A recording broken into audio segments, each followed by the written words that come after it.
Amigos do esporte, boa noite. Quem vos fala é Silvano Melo, seu comentarista esportivo e analista de futebol.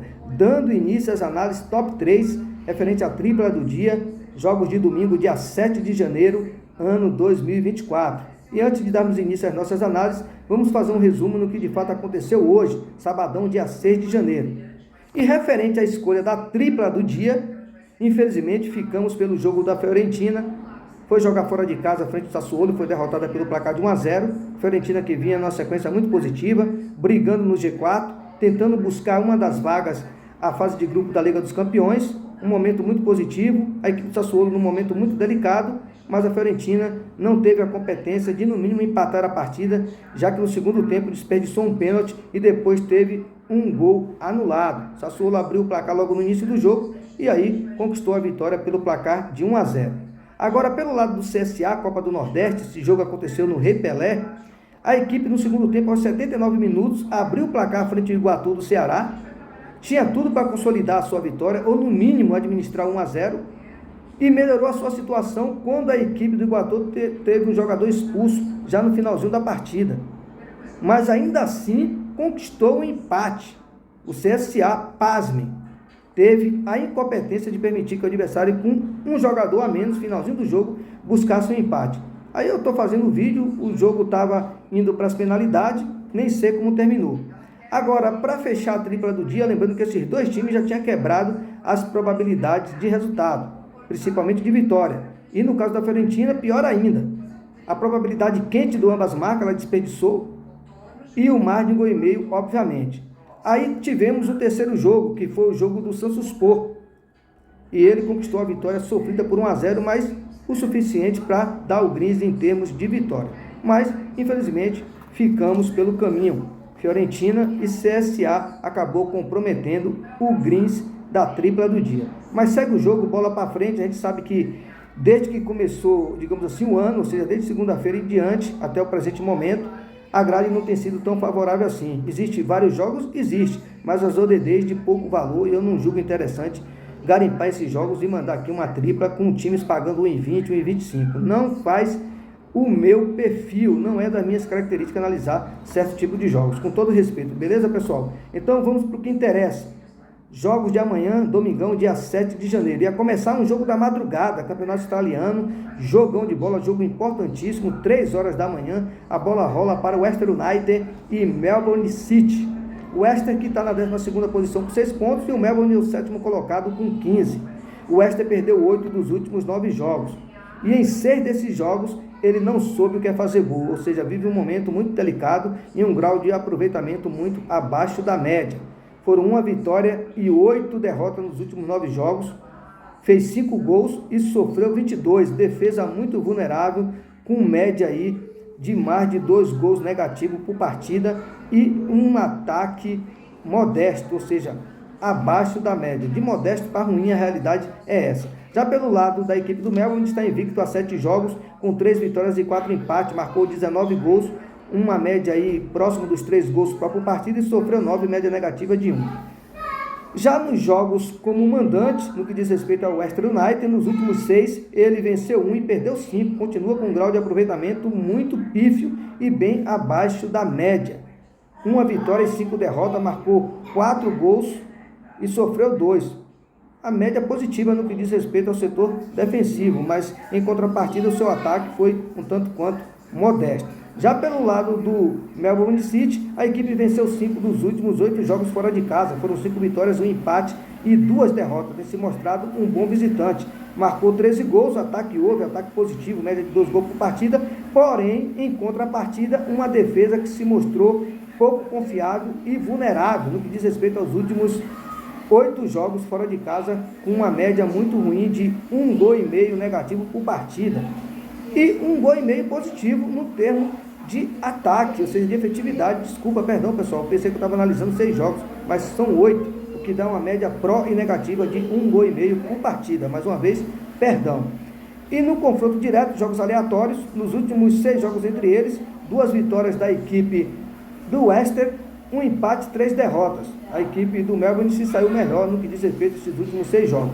E na condição de visitante, últimos 6 jogos entre eles, 3 vitórias, 1 empate e 2 derrotas, marcou 11 gols e sofreu 8, obviamente. Então o Melbourne levou uma certa vantagem no que diz respeito ao confronto direto. Mas é jogo difícil, jogo fora de casa, contra um West que não vive um bom momento, e um Melbourne querendo pontuar e subir na tabela de classificação e fazer parte dos 6 primeiros no mínimo, o que dará uma condição melhor de ir para o mata-mata numa situação muito mais favorável.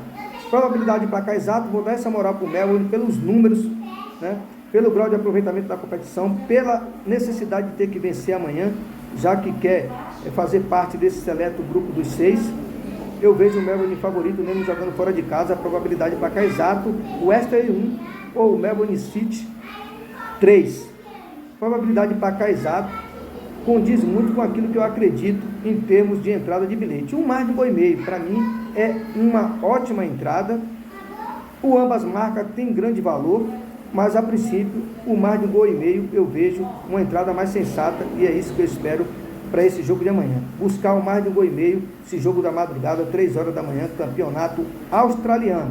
Agora partindo para a segunda análise, agora jogo da Grécia, Aris e PAOK. O Aris, que é o quinto colocado, com 24 pontos, e o PAOK, líder absoluto, com 38 pontos. O Aris venceu 3 dos últimos 6 jogos, foram 3 vitórias, 1 empate e 2 derrotas, marcou 9 gols, uma média positiva de 1,5 e sofreu 6, média negativa de 1. Já pelo lado do PAOK, vem de 9 vitórias seguidas. A equipe vive um extraordinário momento. Desses 9 jogos, em 5 desses ele não soube o que é sofrer gols, marcou 31 gols e sofreu 5, média positiva de 3 gols por partida e média negativa de menos de 1,5 gol e menos de 1 gol contra por partida. Defesa sólida, defesa confiável e ataque arrasador. Mas é um jogo dificílimo contra o Aris fora de casa amanhã. Nos últimos 6 jogos como mandante, a equipe do Aris venceu 4 vezes, empatou 1 e perdeu 1. Marcou 9 gols, uma média positiva de 1,5 e sofreu 5, média negativa de 1 gol por partida. Adversário complicado para o PAOK amanhã, mesmo o PAOK vivendo esse extraordinário momento. Já pelo lado do PAOK, confronto direto, fora de casa, últimos 6 jogos entre eles, PAOK venceu 2 vezes, empatou 2 e perdeu 2. Isso só mostra o equilíbrio que é esse confronto. 2 vitórias pelo placar de 1-0, 2-1, 2 empates de 0-0 e 2 derrotas pelo placar de 1-0. É um jogo com placares, digamos assim, aproximados, 1-0, 2-1, 2-0, raramente tem um placar expressivo. É um jogo amanhã que promete muito. Pela necessidade do PAOK, né, se manter na liderança do campeonato, solidificar essa colocação, eu vejo um jogo com grande probabilidade de a gente buscar aí um mais de 1,5 gols. Estou confiante nessa vitória do PAOK amanhã, mesmo sabendo que o jogo não é fácil e o adversário é complicadíssimo. Estou muito confiante nesse momento do PAOK, vou dar essa moral, essa média positiva de gols pró dele, e esses números também extraordinários no setor defensivo, sofrendo poucos gols, probabilidade de placar exato, Aris 1, PAOK 3, estou na levada do 3-1, e um mais de 1,5 gols no bilhete, eu vejo com muito valor a melhor entrada no que diz respeito ao mercado de gols. Beleza, pessoal? Daqui a pouquinho, a terceira e última análise referente à tripla do dia dos jogos do próximo domingo, dia 7 de janeiro, ano 2024. Agora, partindo para o campeonato italiano, outro jogo que promete muito. Salernitana, lanterna, 20ª colocada com 12 pontos, recebe a Juventus, que é o segundo, ou seja, vice-líder com 43 pontos. Lembrando, o líder é a Inter de Milão com 48 pontos. E a Salernitana vem de uma goleada justamente contra a equipe da Juventus. Meio de semana, 8ª de final, Copa da Itália, foi massacrada pelo placar de 6-1. Mas vamos com calma. Cada campeonato.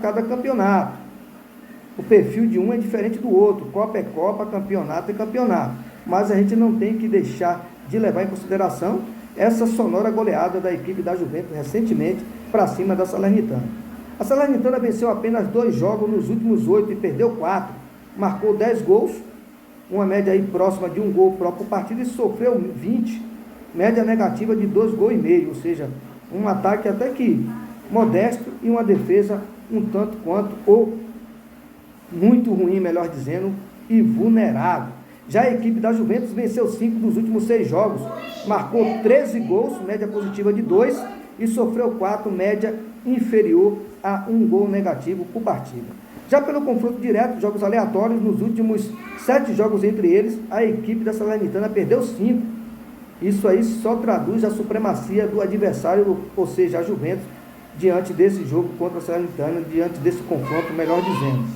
Foi uma vitória, um empate e 5 derrotas. Marcou 4 gols e sofreu 18. Média muito ruim nesse confronto direto no que diz respeito aos jogos da Salernitana frente à Juventus. A Juventus que venceu 4 dos últimos 6 jogos fora de casa. Foram 4 vitórias e 2 empates, marcou 7 gols, uma média aí positiva de 1 gol por partida e sofreu 3, defesa muito sólida. Já pela Copa da Itália, quarta de final, a Juventus tem um compromisso importante no próximo dia 11. Recebe a equipe do Frosinone, dentro dos seus domínios. Frosinone que é um adversário, digamos assim, limitado. Por isso eu acredito muito que a Juventus deva pôr o que tem de melhor amanhã, até porque ela tem esse jogo, quarta de final da Copa da Itália, diante de um adversário, digamos assim, muito abaixo em termos de qualidade, muito inferior. E ela vencendo amanhã, ela subiria para 46 pontos e ficaria a 2 do líder Inter de Milão. Então é de extrema importância que ela procure colocar amanhã em campo o que tem de melhor e aí pontuar, somar 3 pontos em especial e se aproximar cada vez mais da líder Inter de Milão. E ela tem um jogo totalmente favorável. Pega o lanterna da competição, lanterna este que foi massacrado já no meio de semana pela Copa da Itália, 6-1 pela própria Juventus, e ela tem que tirar proveito, tem a obrigação de vencer amanhã e se fortalecer cada vez mais na tabela de classificação em termos de pontuação em especial. Beleza, pessoal? Tripla do dia, 3 jogos filtrados para amanhã, probabilidade de vitória da Juventus da Itália, da equipe do Melbourne City pela Austrália e da equipe também PAOK da Grécia, né? Os 3, tripla do dia, PAOK, Melbourne City e Juventus da Itália. PAOK da Grécia, Melbourne City da Austrália e, obviamente, Juventus da Itália. Tripla do dia, os 3 para vencer e o mercado de mais de 1,5 gols também tem muito valor no que diz respeito a esses 3 jogos. 3 jogos com grande probabilidade de mais de 1,5 gols, a verdade é essa. E se formos entrar no bilhete, essa, na minha visão, é a melhor entrada. Mas ainda assim eu acredito muito nesses 3 vencendo amanhã, porque são jogos de valor e essas equipes precisam vencer e vivem um melhor momento e têm uma qualidade, um potencial e um grau de aproveitamento muito maior e muito mais, digamos assim, positivo e com porcentagem de probabilidade muito maior de bater as 3 vitórias amanhã e, obviamente, o greens do bilhete. Beleza, pessoal? Além desses jogos e da tripla do dia, obviamente, né, analisado em cima dessas análises, temos também probabilidade de placares exatos, formatação de dupla exata, bilhete pronto e a tripla promissora que eu costumo também colocar. Beleza, pessoal? Boa noite a todos e até a próxima.